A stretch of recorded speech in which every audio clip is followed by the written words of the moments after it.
एक बार एक छोटी सी बच्ची हाथ में मिट्टी की गुल्लक लेकर के भागती हुई एक दवाइयों की दुकान पर गई। वो काफी देर तक वहां पर खड़ी रही, लेकिन दुकानदार का ध्यान उसकी तरफ नहीं गया क्योंकि और भी बहुत सारे लोग खड़े हुए थे।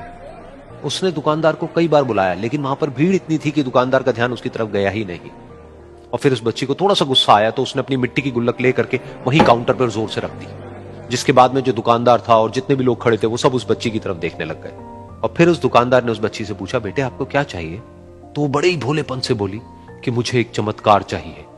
ये सुनकर के दुकानदार को कुछ समझ नहीं आया, ना ही वहां पर जो लोग थे उनको कुछ समझ में आया, और सब उसकी तरफ देखने लग गए। फिर दुकानदार ने बोला, बेटे चमत्कार तो यहां पर नहीं मिलता है। तो बच्ची को लगा कि वो उससे झूठ बोल रहा है, तो बच्ची ने कहा कि मेरी गुल्लक में बहुत पैसे हैं, आप बताओ आपको कितने पैसे चाहिए, लेकिन मैं आज यहां से चमत्कार लेकर के ही जाऊंगी। तो वहीं काउंटर पे एक और आदमी खड़ा था, उसने उस बच्ची से पूछा कि बेटे क्यों चाहिए तुमको चमत्कार?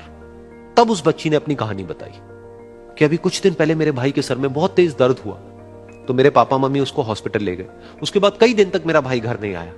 तो मैंने कई बार अपने पापा से पूछा, लेकिन उन्होंने मुझे कुछ नहीं बताया। उन्होंने बार बार यही कहा कि वो आ जाएगा, वो कल आ जाएगा, वो कल आ जाएगा, लेकिन वो आ ही नहीं रहा था। तो मैंने देखा कि मम्मी रो रही है। अब पापा मम्मी को कह रहे थे कि उसकी दवाइयों के लिए और उसके इलाज के लिए जितने पैसे चाहिए उतने मेरे पास में नहीं है, अब उसको कोई चमत्कार ही बचा सकता है।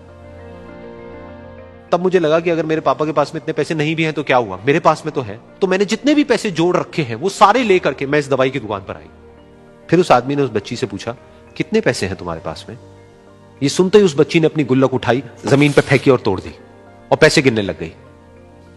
बाकी सब लोग खड़े होकर के उसको देख रहे थे। थोड़ी देर बाद उसने सारे पैसे अपने हाथ में इकट्ठे किए और बोली, मेरे पास में पूरे 19 रुपए हैं। वो जो आदमी वहां पर खड़ा था वो थोड़ा सा मुस्कुराया और बोला कि अरे तुम्हारे पास में तो पूरे पैसे हैं, इतने का ही तो आता है चमत्कार। ये सुनकर के वो बच्ची बहुत खुश हो गई और बोली कि चलो मैं आपको अपने पापा से मिलवाती हूं। बाद में पता लगा कि वो आदमी कोई आम आदमी नहीं था, बल्कि एक बहुत बड़ा न्यूरोसर्जन था, और उसने सिर्फ 19 रुपए में उसके भाई की सर्जरी करी और कुछ ही दिन बाद वो ठीक होकर के घर वापस आ गया। फिर कुछ दिन बाद वो बच्ची, उसका भाई, उसके पापा, उसकी मम्मी चारों एक साथ बैठे हुए थे और बात कर रहे थे। तो उसकी मम्मी ने उसके पापा से पूछा कि अब तो बता दो ये चमत्कार आपने किया कैसे? तो उन्होंने अपनी बेटी की तरफ देखा और बोले, ये चमत्कार मैंने नहीं, इसने किया है।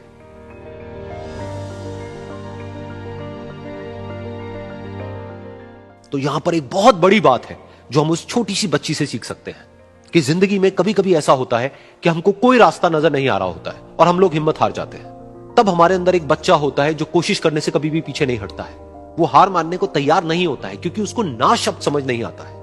वो बच्चा जिसके लिए कुछ भी नामुमकिन नहीं है, क्योंकि वो हर हाल में कोशिश करता ही रहता है।